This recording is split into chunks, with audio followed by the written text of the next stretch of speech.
We are now about to go live in 5, 4, 3.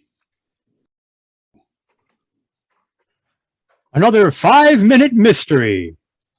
Sound. Phone rings. Phone pickup. Inspector Clark speaking. Yes, the Cooper Rubies. Where? Blackstone's at 49th? I'll be right over. Sound. Phone hang up. The inspector went as fast as he could to Blackstone's on 49th Street. Sound. Door opens and door closes. Oh, come on in, Inspector. Oh, this is terrible, terrible. And to think that we took such precautions, I just can't understand it. Now, just a moment. Calm down, Mr. Blackstone, and tell me what's happened. What's happened? I'll tell you what's happened. One of the Cooper rubies has been stolen. That's what's happened. I understand that, Mr. Blackstone, but if I could have some information about them. The Cooper rubies are 15 of the most precious stones I've ever had in my possession. This woman, Mrs. Lloyd, came into my shop and asked to see the rubies. I wanted to buy one, but I certainly don't now. I was showing them to her myself.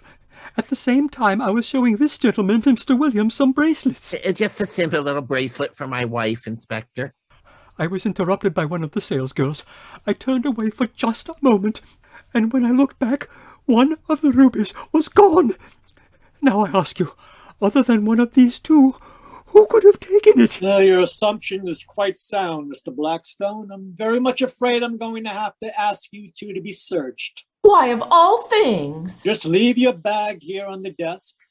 Mr. Blackstone's secretary will assist you in the other room. And Mr. Williams, I'll search you in Mr. Blackstone's office. After Mrs. Lloyd and Mr. Williams underwent personal searches, the inspector then turned his attention to their personal items. Now, let's see. Mrs. Lloyd's bag. Compact, nothing there. Lipstick, no secret compartment. Gloves. I hope you're satisfied. Well, nothing in the pockets.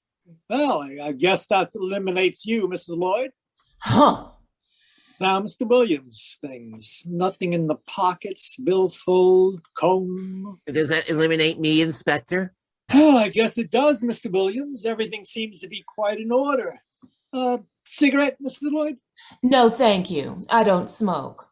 Williams. No. I have my pipe. Oh, of course, yes.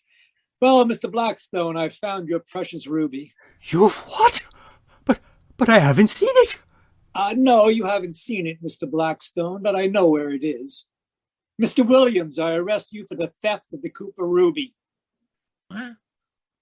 How did the inspector discover Eric Williams's theft of the Cooper ruby? Do you know the clue? Let's see what the inspector has to say. So where is the ruby, Inspector? Well, when I asked these two people to submit to being searched, I knew the guilty one would hold out. But both did eventually allow themselves to be searched. For a moment, I thought I was licked. We seemed to have all their possessions, but nothing was evidence. Then I remembered Mr. Williams was smoking a pipe. Good heavens! The ruby was in the bowl of his pipe! And now, Mr. Williams, I'd like to show you something in bracelets. A double one, better known as handcuffs. Did you know where the ruby was hidden? I'll bet you did, but even if you didn't, I hope you'll join us again for another 5-minute mystery.